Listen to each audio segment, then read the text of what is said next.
I do in fact have it opened up, as you guys can see there. Hey everyone, it's Ben Hardy here, and in today's video I'm going to be reviewing a 2022 Land Rover Defender 2-door. This one has some pretty interesting options, including a top that retracts all the way back, similar to the Jeep Wrangler Sky Top. But before we get into this review, I do want to mention a huge shout out and thank you to Southtown Imports here in Utah for giving me some time with this Defender. Check out their inventory in the description down below. They sell a bunch of cool pre-owned cars and then also new Mitsubishis as well, so check them out. Let's get into the video.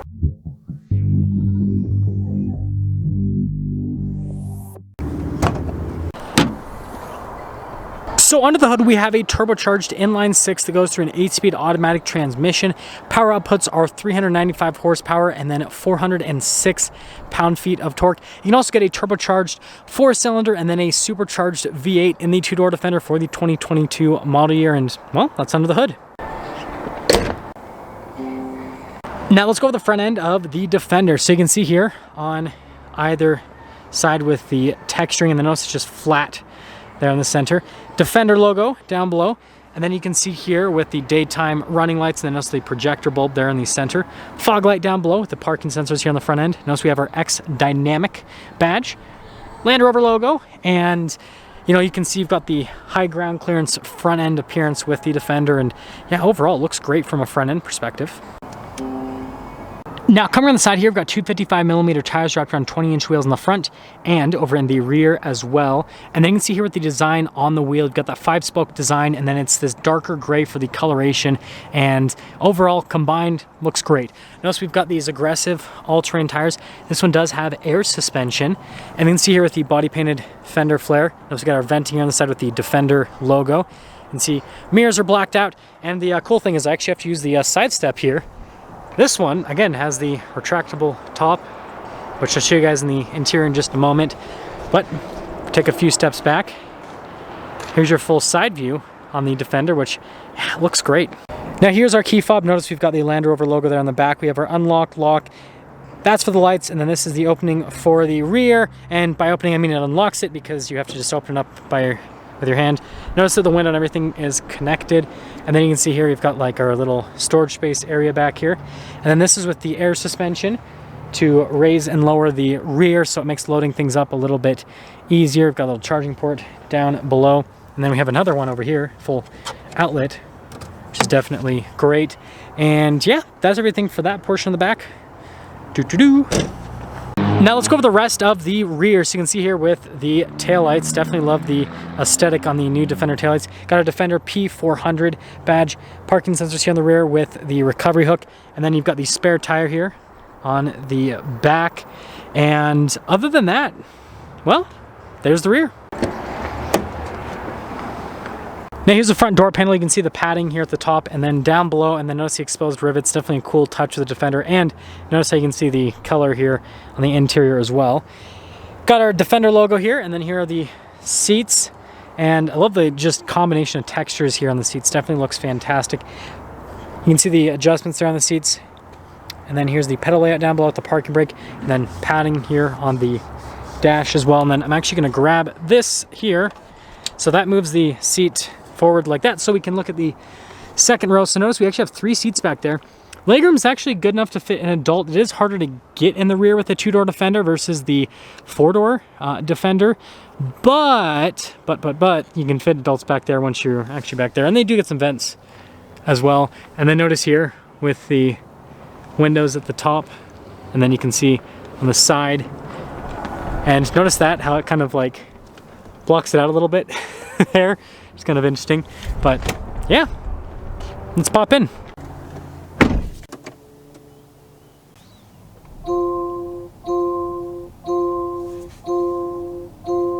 Now here is the steering wheel. You can see with the leather trim all around, we've got our cruise control, we've got controls for center stack, voice command controls, turn signal light stock, windshield wiper stock, and yeah, normal Defender steering wheel. As for the center gauge cluster, you can see here we've got the speed over on the left side, and the right side you've got the RPMs, and then you can scroll through a bunch of different menus here to see different bits of information on the Defender. Pretty cool setup overall. Definitely love the aesthetic on it. And then notice 6,500 miles on this vehicle, and well, there you go. Now here's the center infotainment system. First off, if we pop it into reverse, you can see you've got a backup camera with trajectory lines to turn the steering wheel. And then you can see the different viewpoints here with the camera, which helps out quite a bit. And then you have the off-road mode too, which is pretty cool. As for the rest of the infotainment system, let's press the home button so it'll come back. You can see response time with the screen's really good. Notice we've got the slope assist, which I think is a cool feature, and then your wheel info as well. And wade sensing, right? If you take it through water. A lot of off-road tech with this, which I love.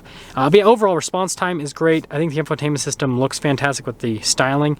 It is kind of like plopped onto the dash, but that's something that's never really bothered me in the past.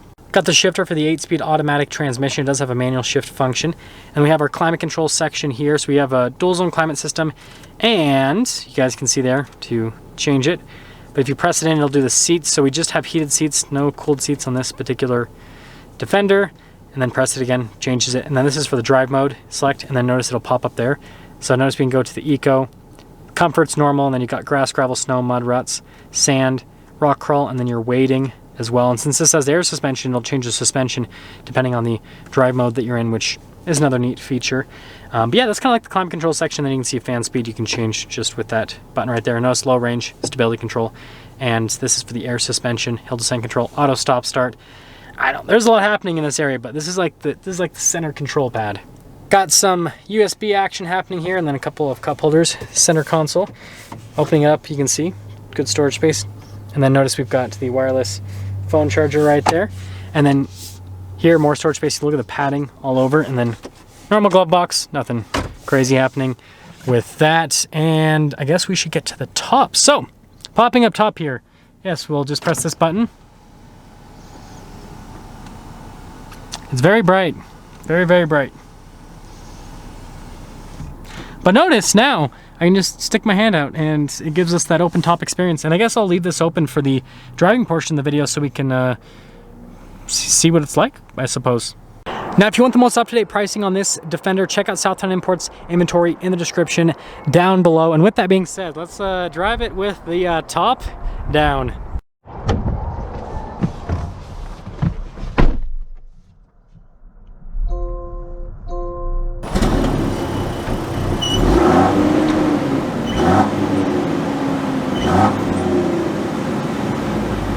Let's talk about visibility before we set off. Here's your visibility of the HUD. Both the mirrors do a blind spot. And throughout the rest of the rear. And let's set off. So we are setting off in this Defender with the air suspension and the roof that you can open up. And I do in fact have it opened up. As you guys can see there. We are opened up to the air. You get a little bit of wind swirling, but it's not bad.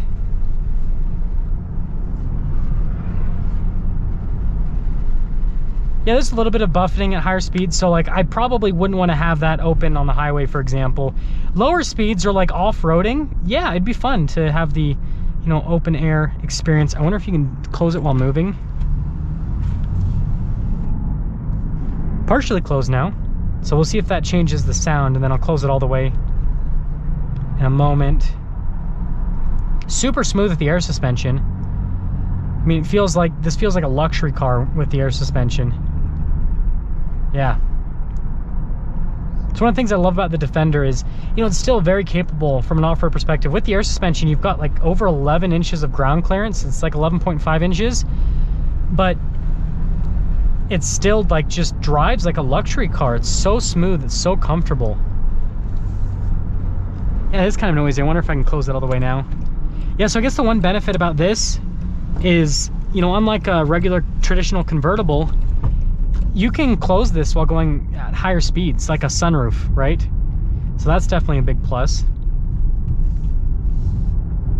Steering with the Defender is interesting. It's better than the Bronco and the Wrangler, right? Those are both pretty, well, the Bronco's more direct than the Wrangler. The Wrangler is the most vague, but this, yeah, that's actually relatively direct. There's a little bit of vagueness, but like I said, better than those two.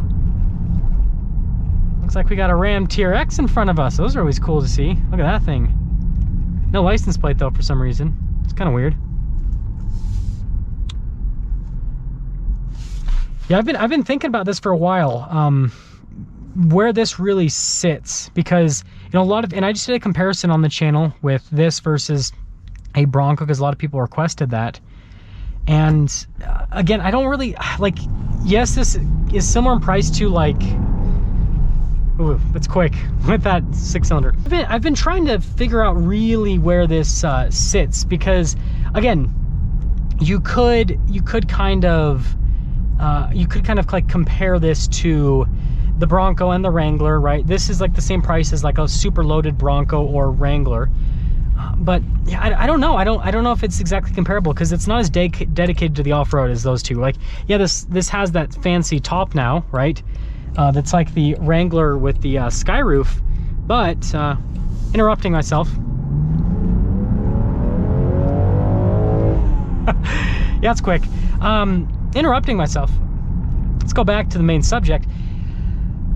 I think that this is more of like a competitor to like the G-Wagon, not in a price point perspective, because like one of these fully loaded is like the price of a G-Wagon, like base price. Like you can get a V8 Defender fully loaded for like the base price of a G-Wagon.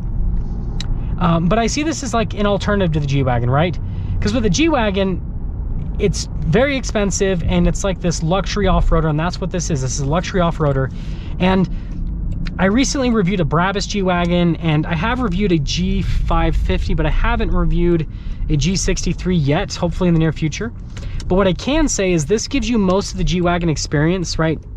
Cool off-roader looks, it's a comfortable luxury car, it's quick, it's fun, but not at the G-Wagon price. It's a lot less expensive than the G-Wagon. And so I think this is a great alternative to the G-Wagon if you want the experience, like basically 85 to 90% of the G-Wagon experience, but at like half the price, if that, basically. That's gonna sum things up for our video on this Defender. Again, a huge shout out and thank you to Southtown Imports here in Utah for giving me some time with the Defender. Check out the inventory in the description down below. I'll see all of you in the next video.